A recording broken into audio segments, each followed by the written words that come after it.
2026 is going to be an awesome year. We got some pretty cool stuff coming up. First off, we got Foundations of Recovery. This is our flagship program. We're starting it in January. This is for anyone, man, woman, or couple who wants to come and reclaim their heart from shame, trauma, and betrayal. We start off with an education on all sorts of principles, give you the common language. We feed you from a fire hose in terms of all things recovery. It is such a great start to recovery. And we get at the roots of things, Tyler. This isn't like any other program. Like, this is our healing journey in process, and Foundations is where we begin. If you look at the value that you're getting there to kick off a good recovery with all of the right education, all of the right language, and a team to get you started while also being directed by Brannon and myself through the whole process, what a deal. So if you're interested, if you're struggling, if you've been wanting to do something for a long time, jump into this. This only comes around every so often, and we would love to have you there.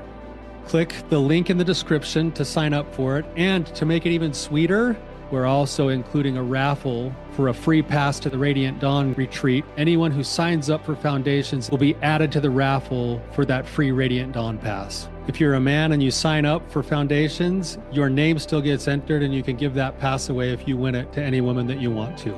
So what you're saying, Tyler, is if you sign up and participate in Foundations, you could possibly go to Radiant Dawn for free? That's exactly what I'm saying, which is crazy because Foundations by itself is already an insane value. Man, I sound so salesy. But it actually is awesome. So come to Foundations. And even if you don't come to Foundations, sign up for Radiant Dawn. It's beyond therapy, the best healing experiences that you can have. Click the link below and come join us. How do you fix yourself first before fixing the relationship? Welcome to the Therapy Brothers podcast. I'm Brannon. I'm Tyler. We're brothers. We're therapists. And we know recovery. Bring your stories, your questions, your successes with real recovery.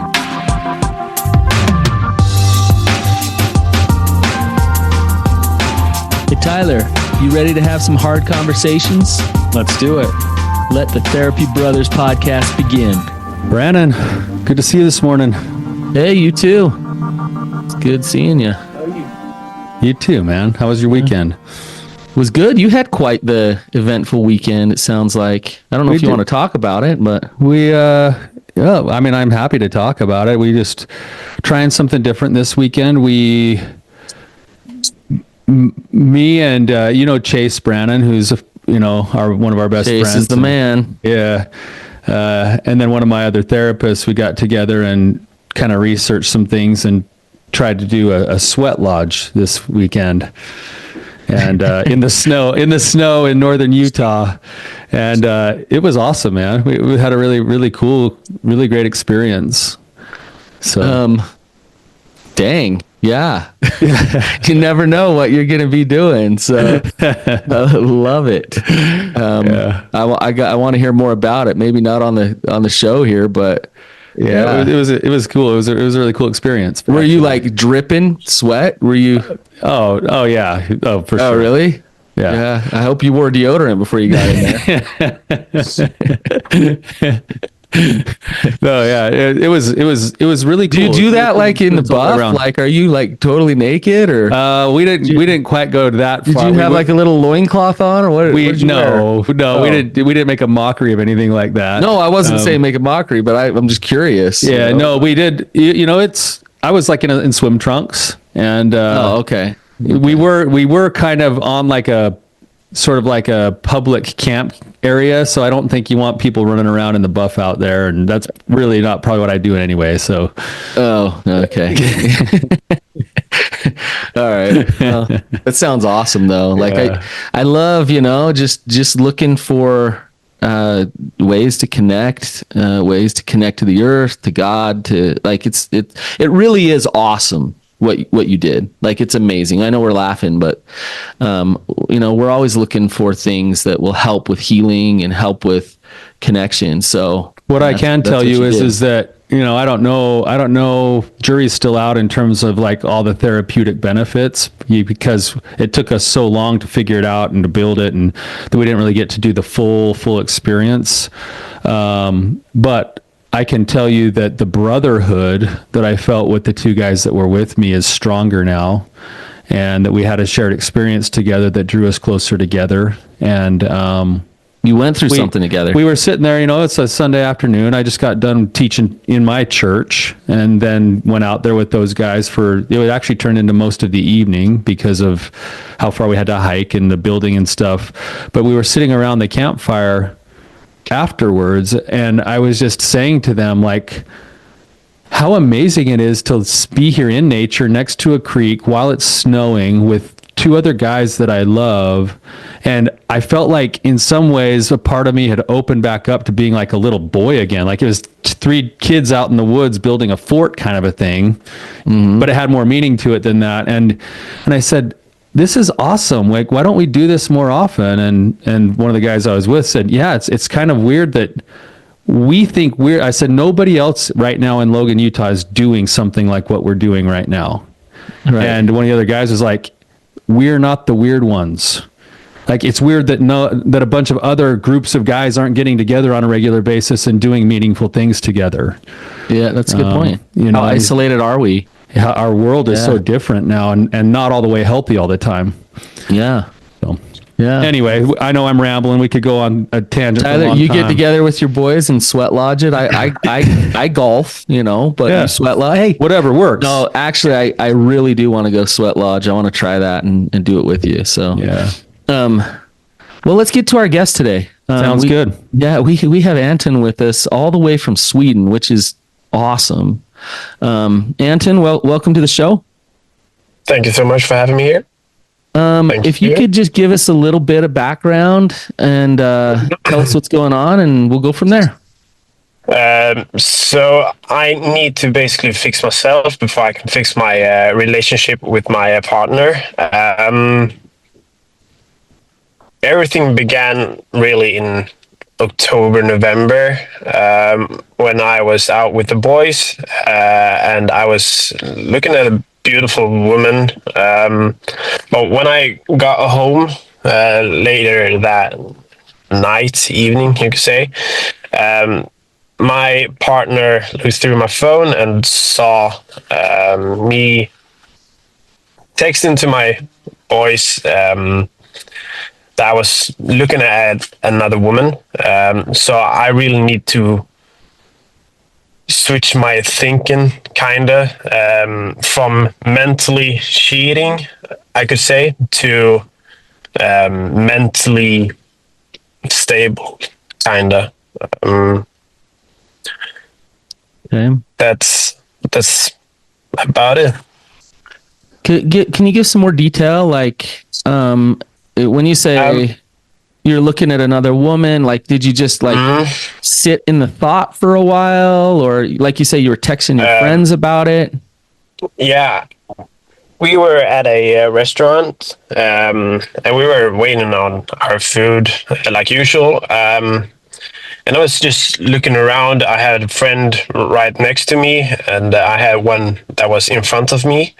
And when the guy writes to me, started to talk, I looked over at him. I saw a beautiful woman sitting next to him on the table over. And that's when I noticed her. It wasn't any sexual thinking or any sexual thoughts about her. It was just, oh wow, she's beautiful. She kind of looked like my partner. Brown hair, nice jawline. But nothing sexual thoughts about her. Just the mentally looking at her where it was. Okay. That was the only thing I did. I was just looking at her, and I texted my buddy and saying that, oh wow, she's beautiful. Okay, gotcha. Okay, so then that goes home. And how long have you been with your partner when you were in October? At that point, we've been together for 2 years and 10 months, I think it is. At first, she did change her mind because that was the point we broke up. But then we do live together in an apartment, and she changed her mind at first, saying, "Okay, I do apologize for my behavior, and I'm going to give you another chance, kinda." But it wasn't officially we're together again. It was more like, okay, we live together. We have to go through this together, kind of situation. But then she came home one day and it was like 1.5 weeks ago. And she said, okay, I don't think I want to give you another chance. I want to break up and never get back to you again, and sell the apartment. That was in October, but then a couple weeks later, it kind of became finalized. A couple weeks ago. Yeah. A couple weeks ago. Yeah. Okay. I imagine you're pretty heartbroken right now. Is that how you're feeling? Yeah, I feel heartbroken. I totally am. But now when I've got back to work, and I'm going to start practicing again, I work in construction, and I've been sick for a week, and I just got back. Same with the hockey. I play hockey, so I think hockey and work gets me like out of the situation type. So that's not when I've focused about the heartbreaking thing. Gotcha. But it's from time to time at work. Like sometimes it's okay. I do feel the heartbreaking thing now, but 10 minutes later, that's just gone away, and I'm just focused at work. Nice. It's good you have things. Yeah. Do you think that the breakup and everything that's happened with her, that it was just that incident that caused all of this? No, not particularly. She's pretty upset with some social media things. Just a side note, I've been following friends, other women on my Instagram, and she noticed that a while back, and she didn't like it. So I made the choice to unfollow every single woman that was on my Instagram, except for the women that she knows. And she made it pretty clear that I'm not going to like half-naked pictures of other women.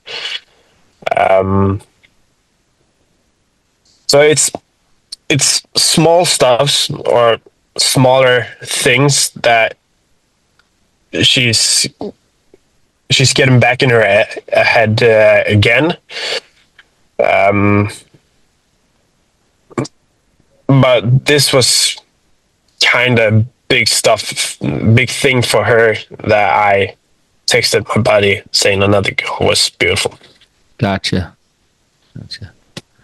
Would it have been different, Anton? Like, I'm wondering if you were out in public with her and you would have seen the same woman, would it have been an okay conversation for both of you to say like, oh wow, that's a beautiful woman?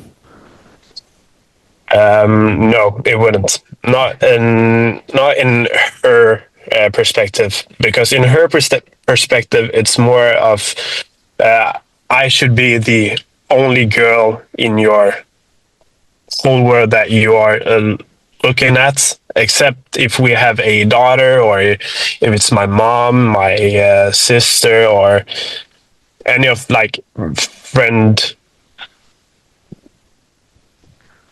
type.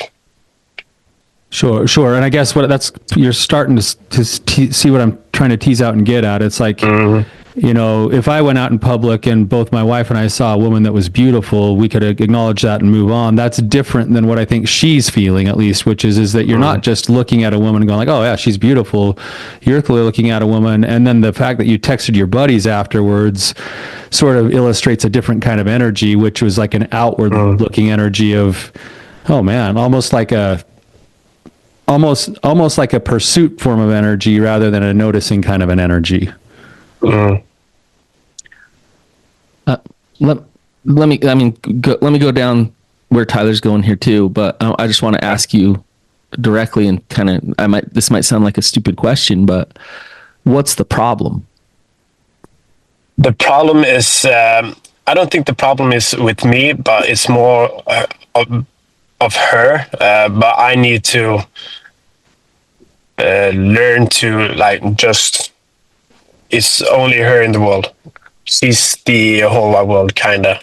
The question is if we talk about Anton getting healthy, is Anton getting healthy mean that you kind of put the reins on the where you can't see anything, or you're completely focused on her and that's it? Is that Anton being healthy? Or is Anton being healthy, not being codependent to her, being really honest with her, being really open with her, and being really authentic with who you are? I think the honest part. I think that's the problem. You haven't been honest with her. No, I don't think so. Okay, what would honest look like? To be more open with her. Okay. I think more open to her.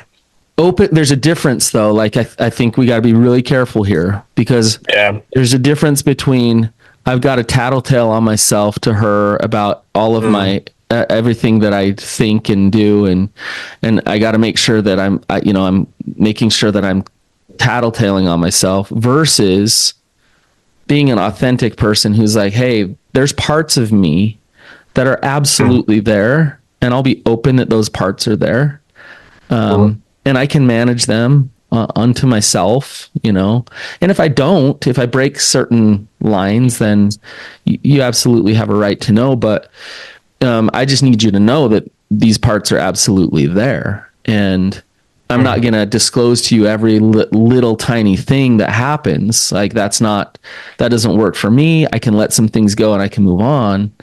Do you see the difference? Yeah, I do.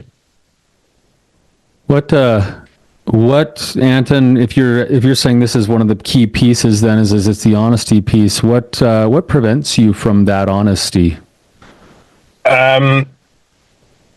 I've opened myself up too much with my ex.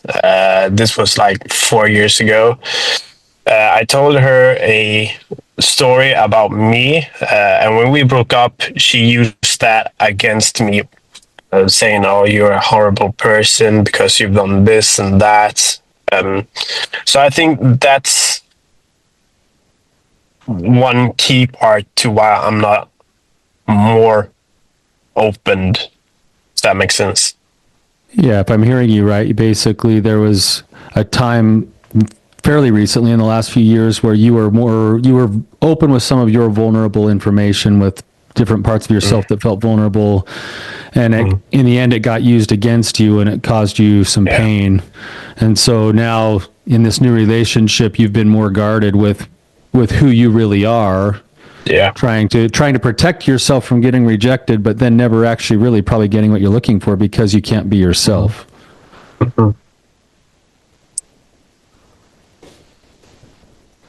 Yeah, I wonder how safe that relationship is for you to be you. And unless you play along, you're going to get rejected. Did you hear what I just said? And if Anton is Anton, like, you're going to get rejected. And so your heart's breaking because you love this girl. But at the same time, well, you have to like fake it in order to be loved by her. That's what I wonder. Because like, how, Anton, when you were first attracted to girls, how old were you? Like, just give me a rough estimate. I think it all started in puberty, like 14, 15, around that age. 14, 15. How old are you now? I'm 22, going to be 23. And you met her 2 years ago. I'm in October, November, it will be 3 years ago.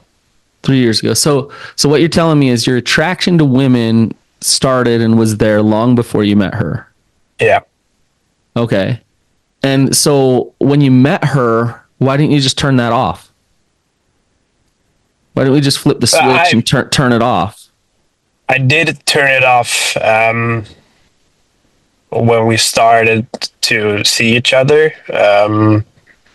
But it's...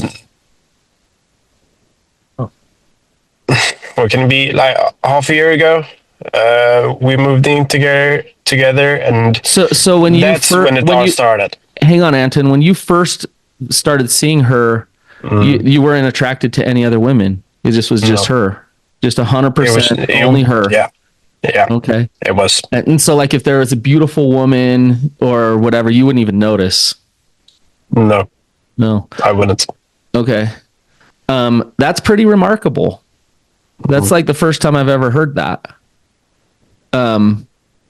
Because the reality is we get fidelity completely wrong. Fidelity is not about, and we've talked about this quite a bit. Fidelity is not about attraction. As human beings, we have this innate, important part of us that is about attraction. And it's interesting. Like, I think texting your buddy, you probably went too far. But you're saying it wasn't even sexual. Like, it wasn't even like, she's a beautiful woman. And for you to acknowledge that she's a beautiful woman is not cheating on your girlfriend. No, but she says that it's mentally cheating. I didn't do anything physical. And what I'm saying is thoughts. What I'm saying is that is not, and I know that's triggering to partners. I know that's hard to hear. That is not mentally cheating. That is reality. That is reality. If you walk down the grocery store aisle and there's magazines and they put beautiful people all over those magazines for a reason, people notice those beautiful people.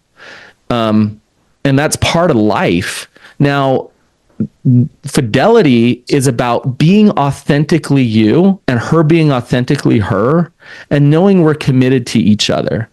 Knowing that, hey, with your sexuality and with relationship, what does it mean to be committed to each other? It doesn't mean like pretending like things aren't going on behind the scenes. It doesn't mean fitting into a box so that you can protect them from their own triggers around sexuality and fidelity. Are you following me, Anton? Yeah, I am. Do I sound crazy? No. Brannon, you speak common sense. Brannon, I think there's some nuance to what you're saying, though, and this is important that we try to parse this out a little bit, because if we're sticking with the idea of fidelity, I might be geared a certain way. I might have certain energies. I might have been attracted to girls since I was 13, and that's never changed. And of course, you're going to notice the magazine rack or the beautiful woman at the store or whatever.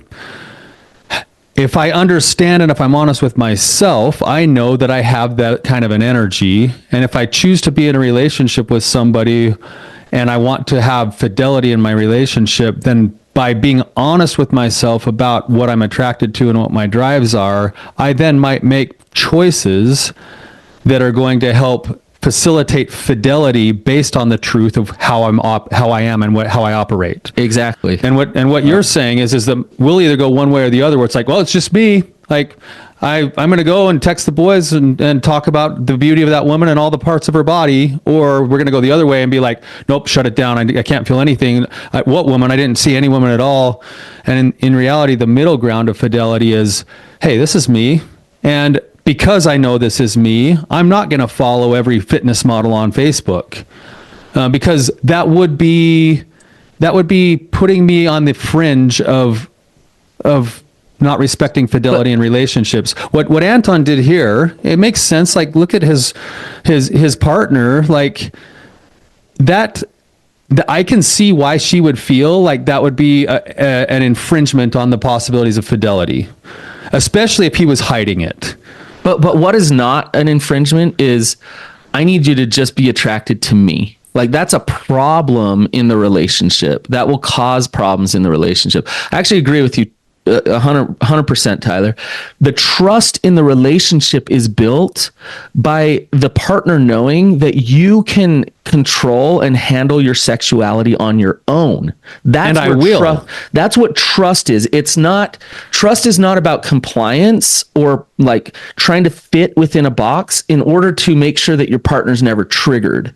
Like that, you will never actually have full trust in that system. Yeah. In the example that Anton gives, Brannon, he basically went and unfriended all of the women in his social media. If he chose to do that because he knew in himself that he would go and start going into lust and fantasy and seeing these images and kind of turning on those parts of himself outwardly, then he was wise to go and turn that off and say, you know what, I'm not going to do that. If he was looking around and going like, uh-oh, is my girlfriend going to be mad at me? And like, what's she going to think? And then he hurried and went and turned that all off. He'd be doing it for the wrong reasons, because he wouldn't be being authentic. Well, and then she realizes, I'm with a weak man who will just do whatever I say because of my fear. Because I'm around. Yeah. Versus a man that will be honest with me about like, hey, this one friend, like I'm just friends with her from whatever. And like, there's no risk of anything there. And so I'm going to leave her in my contacts. Right. And that might be uncomfortable for the partner, but something like that would build trust. It would build trust if there's also the boundaries to protect the relationship around that. Right. Anton, I want to give you a scenario, which I probably brought this up before, but it's kind of a funny scenario. But I had a guy years ago, and they were, I brought this up before, but and people hate this one. Like partners are triggered by this, and it's difficult. But they were on a boat. There's a girl at the front of the boat, and she was wearing these booty shorts. And she was intentionally like wearing something sexy, and like you would notice what she's wearing, right? And she's she's at the front of the boat, and this guy is on there with his wife, who's very triggered by that, and so he starts getting anxiety because he's like, oh my gosh, like everybody knows this is happening. This is there. He starts getting anxiety, and he goes down to the other side of the boat, and he sits and he just doesn't like look at it. Right. And so like what happened in the end is she got extremely triggered. They were fighting and disconnected for weeks after that. So on one hand, we could say if we're under a system of shame and all those things, we could say he did the right thing, right? Did he do the right thing, Anton? He went to the back of the boat and sat there, and he was like freaking out that, oh my gosh, like this is going to not be good. For me personally, I don't think he made the right decision to go in the back of the boat. I think personally he would just try to stand with his wife around this girl, and just try to control his mind to, okay, I'm not going to look at her but he's kind of damned if he does and damned if he doesn't. If he just stands there and doesn't do anything, then what's his wife gonna do? Right? If he goes to the back of the boat and he's like quivering in anxiety because of it, what's his wife gonna do? Well, you obviously noticed, look at you, like you're acting like a weakling on the back of this boat. Right? I actually like your answer, Anton. I actually like your answer a lot too. Yeah, it's a good answer. The point is like his control over his sexuality and his lust needs to own that. It needs to be something completely separated from his partner. Completely. So in that moment when there's a lust trigger in front of him, what does it mean for him to be in his integrity, for him first and foremost? That's what's important. If his first thought is like, oh my gosh, I got to caretake for her, he's resonating in weakness. He doesn't know who he is. He's just worried about her. And what that will signal to her is that I'm with a man who doesn't know himself. I'm with a man who doesn't have strength. I'm with a man who doesn't understand who he is. And what do you know? Like, she will not be attracted to him with that. Right? Do you see what I'm saying? Yeah, I get it. Go ahead, Tyler. Could I just use like an analogy that was brought up by one of the members of my groups used this analogy. So shout out to you. I think it's a brilliant analogy.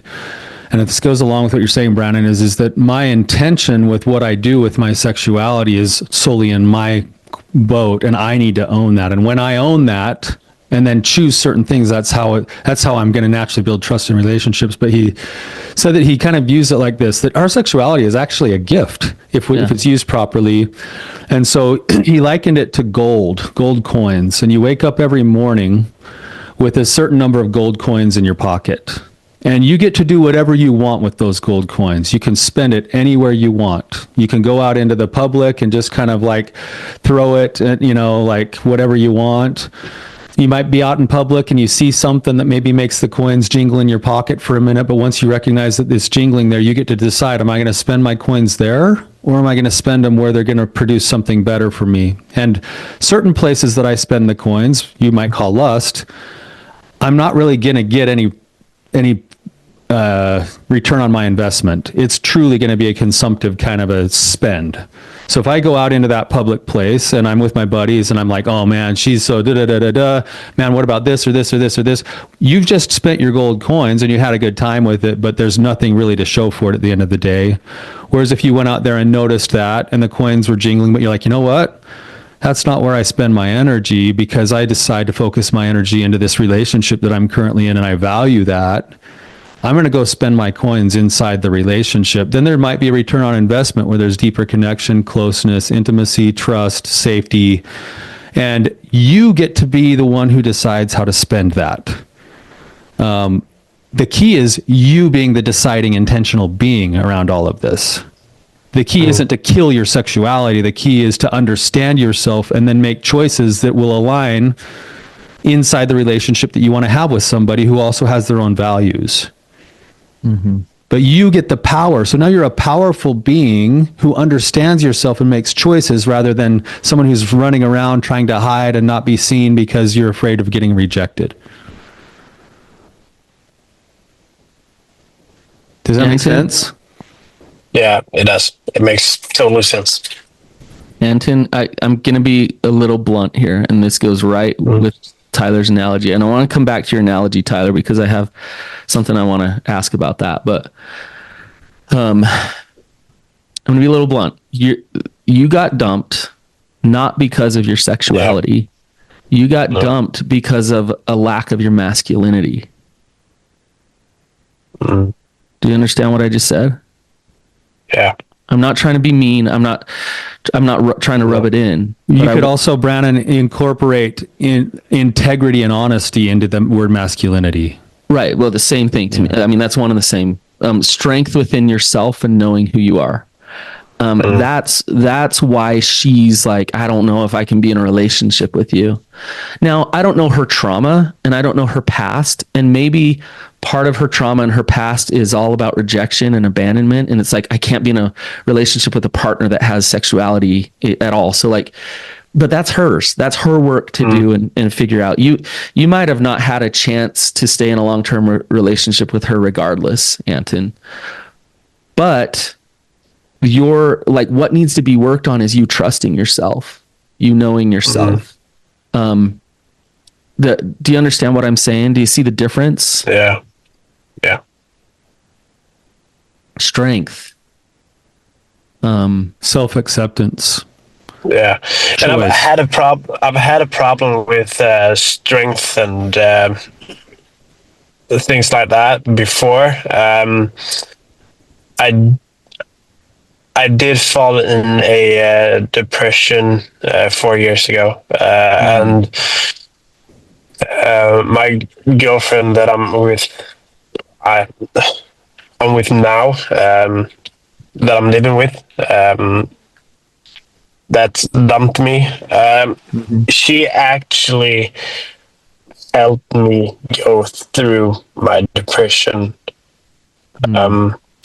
So she was a key thing for me to like keep my chest up, my head up, and just keep going no matter what. Work through it. Yeah. I can tell she means a lot to you. It does. Yeah.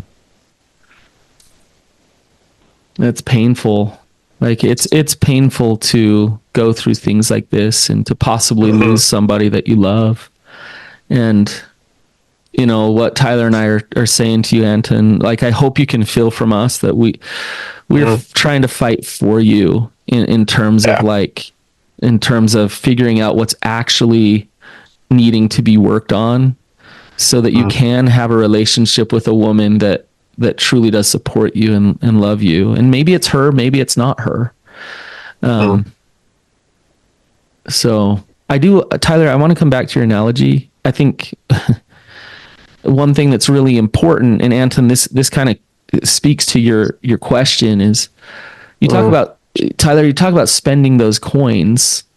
I think it's important to really understand what it means when you actually buy, so to speak, when you actually spend it.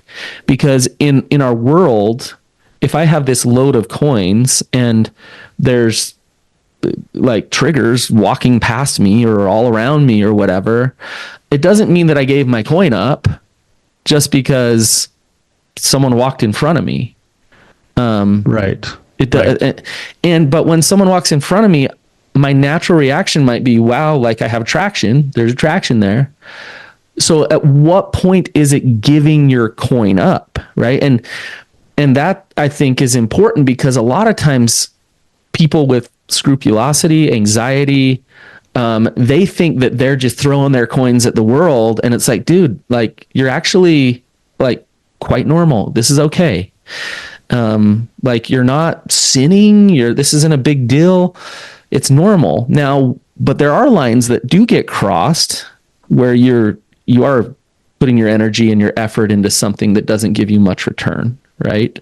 Yeah. So. And that to me it's the understanding inside myself that I know I'm not going to get a return if I keep pursuing X, Y, or Z. Right. So if I'm walking around in the world, there's certain things that are going to, just like you say, come by, whether that's going of thought or some kind of a stimulus in my world or whatever, that are going to naturally remind me that I have coins in my pocket that I could spend. One way of looking at it, and there's probably a number of ways of looking at it, Brannon, would be that when I recognize that those coins are jingling in my pocket, I am now becoming aware. And that awareness then leads me to a point of choice. And I can say, okay, I can continue to spend my energy now that I'm aware and conscious of what's going on here. And I could go into fantasy, and I could pursue some kind of scenario, or I could continue to follow, that person around the grocery store and just consume. If I'm creepy, well, if I'm making that choice, that's me spending my coins. right? Whereas if I go in the same scenario and I'm like, oh yeah, like, you know, whatever, this or this was attractive or interesting or whatever else, or I'm feeling that kind of who makes that determination? bubble up inside me. Well, of course, I have to become conscious of it and then make the choice. Now, there is a time when I could unconsciously be so in the habit of just spending my money all the time that I'm never even aware that I'm not getting any return on my investment until I become conscious of it. In this case, Anton's in a different spot where he's actually extremely conscious of it. And now he gets a chance to choose. And he probably spent some coins in an unhealthy way, in a non-return kind of a way, when he texted his buddies and was like, oh, hey, da-da-da-da-da, right? Like, he was channeling his energy to a different place than maybe he would have liked to if he was wanting to put it into his relationship. Right.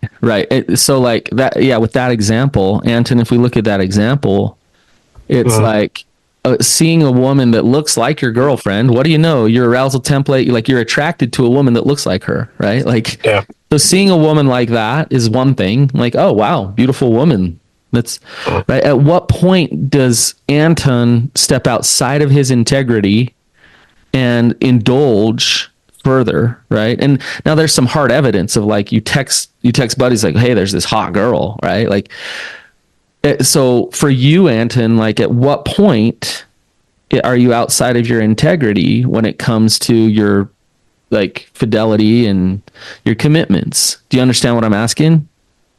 Yeah, I think it's when I'm speaking my mind kind of thing. I'm saying to my buddies what I'm thinking, basically. Mm-hmm. You were that conscious of it, right? And so it's like, it was like very much there, that so much so that you could text and like acknowledge like, hey, like, and then you're trying to share it with buddies, right? So it's pretty obvious that you were fully aware of it. And so I can definitely see your girlfriend's trigger there. But it's not about that. I could see you saying, okay, like if I'm committed to a woman in a relationship, I probably shouldn't linger that long and go that far.